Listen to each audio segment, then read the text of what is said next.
Hello everyone, and thank you so much for joining us today. My name is Dennis Duku Onyala. I'm super excited to be having your company. Today I am still talking to a gentleman. His name is Hamisi Semanda and his farm is called Hams Animal Breeders, located here in Kayunga district. And today we want to talk about how to start. That question we can never end, because every farmer that I meet has a specific set of things that they say that are quite different from every other. Okay, so Mr. Hamis, welcome to my YouTube channel. So the question is, how can somebody start up a goat farm? Probably somebody watching us today has decided, enough is enough, I'm quitting my job, or I'm even starting from wherever I am and I want to start goat farming. Where do they start from? Yeah, all in all, the beginning of your mind is supposed to be all about land. The word land is a key, is very, very important. But people do a lot of mistakes and they think that distance matters a lot, because you will not do proper monitoring or something, and you end up buying land close to the center of town because you are minding about distance. Buy the land which is cheaper and you have bigger land than putting yourself close to the town center. You squeeze yourself to the land, because land limits you a lot. Actually, in your information, or for your information, land is a vital key in this business. You're setting up a good farm. If you have no land, you cannot do anything. You can have the feeds, you can have the genetics, but you cannot have the animals on top of those two. It is going to help you a lot when you're doing your business, because land is going to determine these things. We have three systems of farming. One, we have zero grazing, that is intensive. We have semi-intensive, and we have free range. So if your land is small, you're going to go into zero grazing, because you plant the grasses and you give the animals. Yes. Part of the land, plant the grass like the way I do. Me, I'm only having 60 acres. So, and I'm having bigger number of animals. So that means I have to plant, I supplement my animals, so that I utilize the 60 that I have, but also in that small land, but having very good nutrition and very good, nice looking animals. So for the free range, those are the people that have square miles of land. You will not mind about nutrition unless your land does not have a lot of good grass. That means there you'll be able to plant and supplement your animals, just in case your animals are not giving you very good body score. So body score tells the kind of nutrition that you really have on your land. Okay. So basically, the beginning is supposed to be land. So I've got the land. You've got the land. What you're supposed to do is what is on that land. How big is it, and what is on that land? If you have, let's say, bigger land, you have what they call, let's say, a square mile. Let's count per acre. Give it 13 goats on free range. An acre, if you do zero grazing and you plant, let's say, you're planting sugar grass. Sugar grass per acre can give you around 15 tons, if it does an average. If it does maximum, it can give you around 30 tons of feeds. So that means an acre maximum can feed around 50 goats. But if your land is so nice, it can go up to 100. Depends on the outstand that you're getting from there. So if you get more tonnage, you can increase the number of animals. So on average, let's say an acre can feed over 50 animals. If you're doing semi-intensive, go feed, then come back, and then supplement, you can do around 25 animals per acre. And we said on free range, you do 13 goats or 10 goats per acre. Okay. So when you're thinking about of starting, think about of the land. After thinking about of the land, it will determine your system of farming. After determining the system of farming, it will give you what to do. Either plant grass or do free range. Then what do you do next? Basics that people ignore. Having a toilet on your farm, having accommodation for your workers, and then for you yourself, in case you want to sleep around. And you yourself, because the mistakes that people do is being visitors on their farms. Somebody comes on the farm, It does not even have a toilet to go on. How do you concentrate and ask for what was done yesterday? How do you monitor if you're uncomfortable because you don't have anywhere to go? Then 3, people don't have where they can sleep. I'm advising you, even if your farm is very bad and you really have a very poor house, you get it? Sleep there because it's what you have. It is your farm. Have where to stay on your farm in whichever condition. Okay. So that means Land. Look at Toilet and facilities. And facilities, and where somewhere to sleep. Yes. So for the pasture management and so on, it will be dependent on how big the land is. Okay, that's it. Perfect. So if you're on a small piece of land, it means the next thing is to plant the grass so that Just you prepare before you bring in the goats. I've always had farmers say that one of their biggest mistake was to stock the goats before stocking the feed. The concepts, I want you to understand the concept of farming. I have told you that the whole game starts with pastures. And the people who say that they have never eaten grass, I just laugh at you. Because it is the animals to harvest the grass, convert it into muscles, then you get the meat or you get the dollars. So the whole process starts with grass. If you don't start with grass, what are you going to convert? These animals are just our converters that converts grass into muscles for us to make the money. So if you have no grass, then I don't understand why you have even to buy the animals, because you're not going to manage.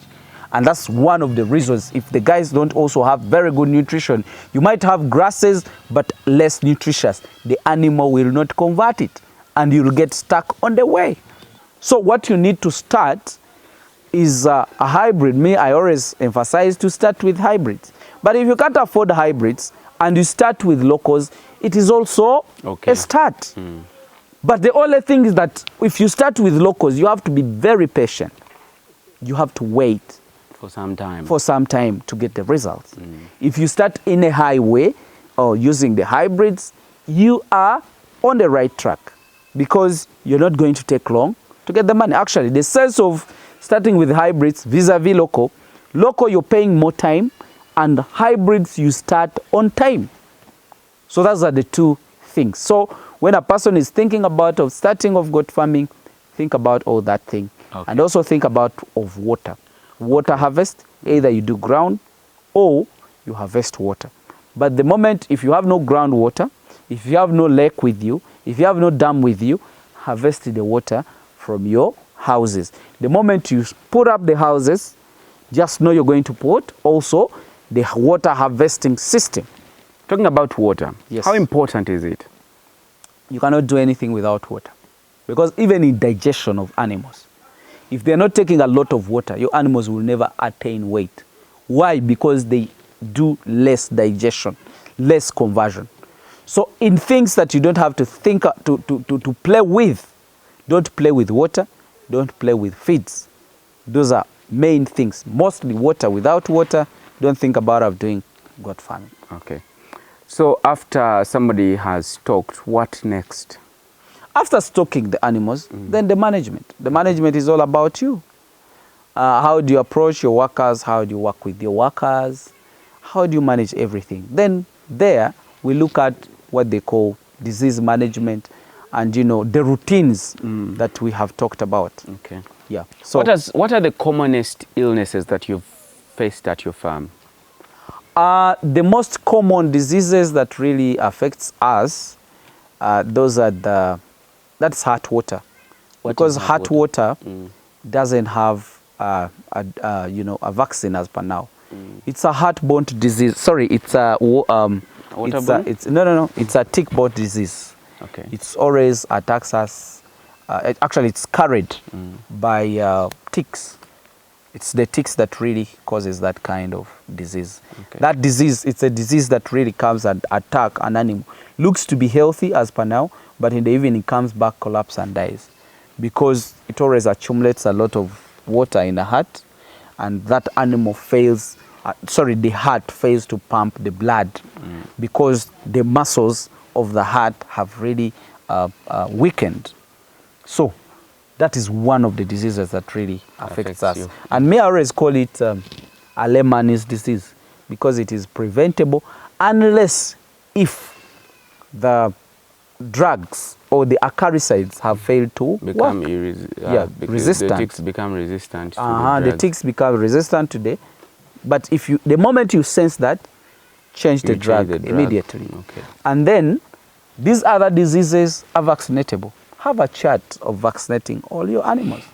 The moment you have that, actually, after stocking the animals, now you need to go through the processes of really managing the animals.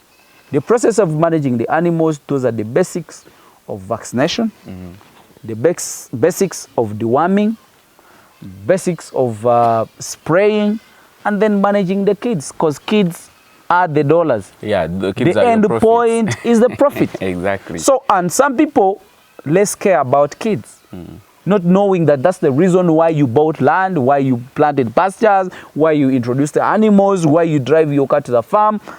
So me, I don't play with kids. Is natural synchronization the same as goat multiplication? Natural synchronization, goat multiplication, no. Multiplication is the rate of production. How do I ensure that I get the best rate of production? It's by giving a good ratio of males to female. If you feel that you can afford to have 3 males in 100, good and well. If you're feeding your animals very well, like the way you have seen my pewers being fed very well, they can serve a lot. I overworked them, they lost weight, I put them back to 0 grazing. Then they attain, they go and then elapse more. So the moment you do that, you're really helping even the sperm to be very active. Okay. Because you're feeding them well, you're giving them time to rest, and then extra feed the animals, they gain more weight, then you give them more other females. So what is the advised ratio of male to female? Yeah, for a savannas, give 50 females to 1 male for 3 months. And actually, it's a very small number. Reason being, if you count 3 months, that's around 90 days. If we give an animal 50 animals in 3 months, that means an animal is going to serve 1.8 females. That's almost 2 females per day. Even you human beings, you even serve more than 3 women in a day. How about an animal? It's very possible. So that's it. That's how we can gauge it. So by the end of the 3 months, all the 50 animals will be pregnant? We'll be giving you kids in a period of 3 months again, because they also deliver in a period of 3 months as well. Okay. Yes. Also, that's how, so the ratio is, for the savanna, you talked about the savanna. What about the boa? Boa is around 50, sorry, it's around 40, 30 to 40. So you mean boas are not as active as savannas? Yeah. And then the locals?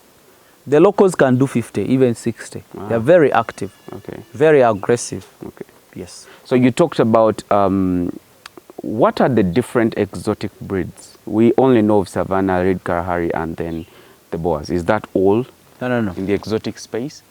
We do have many more other breeds. We have Angola, we have Saanen, Toggenburgs, we have Alpine, but some dairy animals.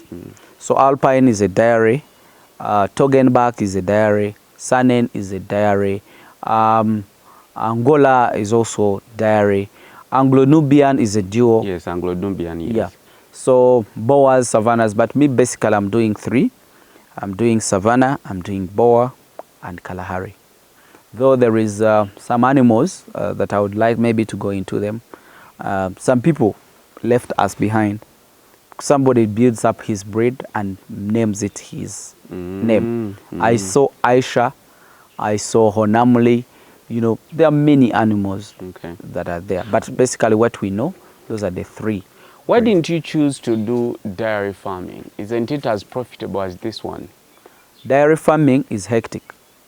Duke, you complained about the distance. Just imagine if I'm picking milk from here to go to Kampala. People in my town, they don't understand goat's milk. I will need to take a task to make them understand that goat's milk is really good and very, very important. The best milk on the market. Yes. So that is also another task. 2, I don't want projects that gives me a lot of headache. You have to monitor the milking of the animals. You have to monitor the nutrition and diet. And the diety. Then you have to carry that milk. How do you preserve it before it gets spoiled? You have to look at the value addition, because value addition when you're doing dairy goats, it's very vital. Needed, yes, because I mean, the milk won't all be taken in a day. What do you do with it? So that means you have to think about of that. So actually, people who does dairy, they invest a lot of time and a lot of money and a lot of patience. Wow. And they have a lot of hectic work. So me, I'm a poor man. I want to starve with my poverty, but I don't want even other things that are really making my mind unsettled. Somewhere somebody is telling me the milk is spoiled. Somewhere somebody is telling me the milk did come out well. So if you want to be in peace, please do a project that can stand on its own, whether you're there or not. Let it work for yourself. Me, I evaluate myself after 6 months. If I produce, let's say, 400 kids now, I need to have my money. After 6 months, I'm sure that I can get maybe 200 millions. Wow. Yes. Interesting. I hope you're picking a leaf from today's discussion. Did we talk about the nutrition aspect of it? Did you talk about the different grasses? Different grasses, maybe I can just give you a brief. Me here, because I always want to teach people what I do. What you do? I do sugar grass. I do alfalfa. Alfalfa is a protein. Sugar grass is a protein and carbohydrates. Okay. And in the makeup of the muscle, we need carbohydrates and we need a protein. So it's a complete thing. They go feed in the ground. I don't know what they feed on. When they come back, I supplement them with that, what I'm sure of. And I feed them in the format of silo. Okay. You get it? Like silage. And I store it in the format of hay and a crushed grass. Okay. So I crush in a powder. I do bells, which is hay bells, and then I also do the silage. Okay. So when I'm feeding them, I feed them in that way. I want you to talk to somebody. It could be a lady, a gentleman, a young man, or an older person who has been there holding back to start. Like they want to start, but they're second guessing, second thinking. I want you to speak to them in a minute. Someone who has some little capital. But they are and fearing still to start. hesitant to begin. Don't be too late. Me, I retired when I was 31 years. I'm surviving, not even surviving. I have started living. You get? Because where I am, I'm not badly off, but I'm not well off, depending on people who are well off. If I'd started earlier, I think I would be somewhere. You'd be very, very far. Right now, I'm in 35 years. But my target, I want to make 40 years with at least 6,000 animals, hybrid 6,000. And that will make me a good youth to have 6,000 animals. They are worth around 4 billions or 5 billions. So don't be late to start. Start small in whatever you can afford. Get the land. Start what I've told you, pastures and so on, construction. Start with a smaller number of animals that you can afford. As long as they are very good breed. That's what I can tell you.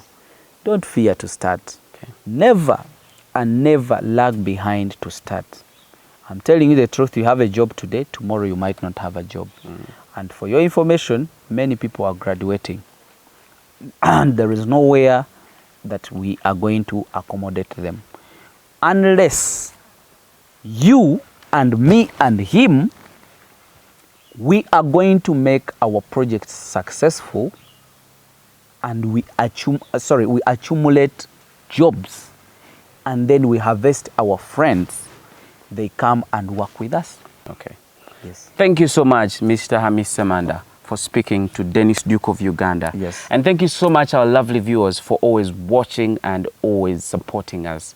If you want to give me some money, this is the number. If you want to give him some money, the number is in the comment section. Or it may not actually be money, but anyway, you want to communicate with them. It could be technical advice or something, or you want to ask about a question that you probably did not understand. Please reach us onto those numbers and we will be definitely answering your questions. My name is Dennis Duke Onyala. I remind you, don't forget to go to Sungura House and eat some good rabbit meat. Very soon, we shall be launching, what is it going to be called? Ham grill. Ham grill. Ham garden and grill. It's Ham already garden and on. grill. It's on the way. It's in Kayunga. Yep. How long should we wait? No, I wanted to open it this December. Ah, okay. So it's already on the Google map. Oh, okay. You can even check about it. I want to know when we are coming to eat the meat. Yeah, actually that will be in December, possibly. That's what I'm trying I'll to cover that with. story as well, and you'll most definitely be getting to know where that is located, where you can go and eat goat meat. Until then, ciao. Bye-bye.